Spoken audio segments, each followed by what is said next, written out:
റസൂൽ സല്ലല്ലാഹു അലൈഹി വസല്ലം തങ്ങളുടെ കുടുംബ സാഹചര്യം, തങ്ങളുടെ ജീവിത സാഹചര്യം പ്രിയപ്പെട്ട പുത്രി ഫാത്തിമ ബീവി പറയാം, ഞങ്ങളുടെ വീട്ടിൽ സാധാരണഗതിയിൽ നിങ്ങളൊക്കെ ചരിത്രത്തിൽ വായിച്ചു കേട്ടിട്ടുള്ളതുപോലെ മുഴുപട്ടിണി, എന്നും പട്ടിണി.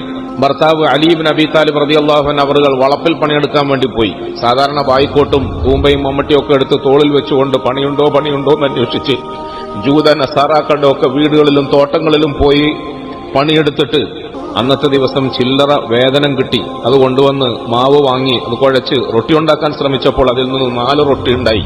ഒരു റൊട്ടി എന്റെ ഭർത്താവിന് ഞാൻ കൊടുത്തു, അലി ഇബ്നു അബീ താലിബിന്. രണ്ടാമത്തെ റൊട്ടി ഞാൻ ഹസ്സന് കൊടുത്തു റളിയല്ലാഹു അൻഹു. മൂന്നാമത്തേത് ഹുസൈന് കൊടുത്തു റളിയല്ലാഹു അൻഹു.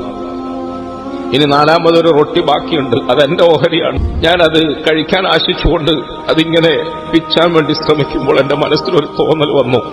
തൊട്ടടുത്ത് എന്റെ ഉപ്പയുണ്ട്. എന്റെ ഉപ്പനെ സംബന്ധിച്ചിടത്തോളം കുറെ നാളുകളായി കാണും എന്തെങ്കിലും കഴിച്ചിട്ട്.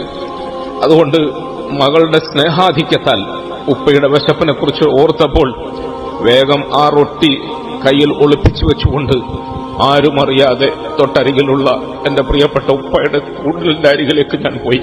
ഞാൻ ആ സമയത്ത് കടന്നു വന്നപ്പോൾ എന്നോട് ഫാത്തിമ മോളെ, എന്താ ഈ നേരത്ത് നീ വന്നതെന്ന് ചോദിച്ചു.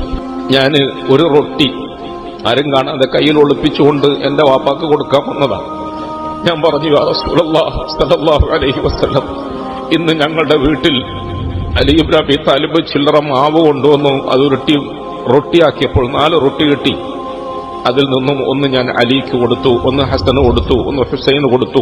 അവസാനം എന്റെ ഓഹരി ഞാൻ തിന്നാൻ പോകുമ്പോൾ എനിക്കൊരു തോന്നൽ വന്നു, എന്റെ വാപ്പ കുറെ ദിവസമായി കാണും എന്തെങ്കിലും കഴിച്ചിട്ട്, അതുകൊണ്ട് അങ്ങേക്ക് തരാതെ തിന്നാൻ എനിക്ക് തോന്നിയില്ല. റസൂലുള്ളാഹി സ്വല്ലല്ലാഹു അലൈഹി വസല്ലം. പ്രിയപ്പെട്ടവരെ, നമ്മൾ ആലോചിക്കുക, 1400 ചില്ലറ വർഷത്തിന് ശേഷം ഞാനിത് പറയുമ്പോൾ എനിക്ക് എന്റെ കരച്ചിൽ നിയന്ത്രിക്കാൻ കഴിയുന്നില്ല. മുസ്ലിമീങ്ങളായ നമ്മളിത് കേൾക്കുമ്പോൾ നമുക്ക് കരച്ചിൽ നിയന്ത്രിക്കാൻ കഴിയുന്നില്ല. അങ്ങനെയാണെങ്കിൽ സാക്ഷാൽ ഞാൻ സ്നേഹിക്കുന്ന എന്റെ പ്രിയപ്പെട്ട പുത്രി എന്റെ മുമ്പിൽ ഇന്ന് ഇരുന്നുകൊണ്ട് ഇങ്ങനെ ഒരു അവസ്ഥ പറയുമ്പോൾ ആ വാപ്പയുടെ മനസ്സ് എങ്ങനെ താങ്ങും? പ്രിയപ്പെട്ട മകള് ഇത്രയും ദുഃഖകരമായ സ്നേഹ സമ്മാനം തങ്ങളുടെ മുമ്പിൽ സമർപ്പിച്ചപ്പോൾ റസൂൽ സല്ലല്ലാഹു അലൈഹി വസല്ലം തങ്ങള് മകൾക്ക് വിഷമം വരാതിരിക്കാൻ വേണ്ടി കണ്ണുനീര് കാണിക്കാതെ, ദുഃഖം കാണിക്കാതെ, സ്നേഹം പ്രകടിപ്പിച്ചുകൊണ്ട് ആ റൊട്ടി വാങ്ങി അതിൽ നിന്നും ഒരു കഷ്ണം പിച്ചി തങ്ങൾ വായിൽ വെച്ചു സ്നേഹത്തോടെ. ഞാൻ കഴിക്കുന്നത് ഇപ്പൊ ചപ്പാത്തിയല്ല, ഞാൻ കഴിക്കുന്നത് റൊട്ടിയല്ല, ഞാൻ കഴിക്കുന്നത് എന്റെ പൊന്നാര മോൾ എനിക്ക് സമ്മാനിച്ച സ്നേഹമാണ്, എന്റെ പൊന്നു മോൾ എനിക്ക് തന്ന സ്നേഹമാണ് ഞാൻ കഴിക്കുന്നത്. ആ റൊട്ടി തങ്ങൾ വായിൽ വെച്ചിട്ട് തങ്ങൾക്ക് പെട്ടെന്ന് നിയന്ത്രണം വിട്ടതുപോലെ, മോളെ ഫാത്തിമ, വല്ലദീ നഫ്സു മുഹമ്മദിൻ ബിയദിഹി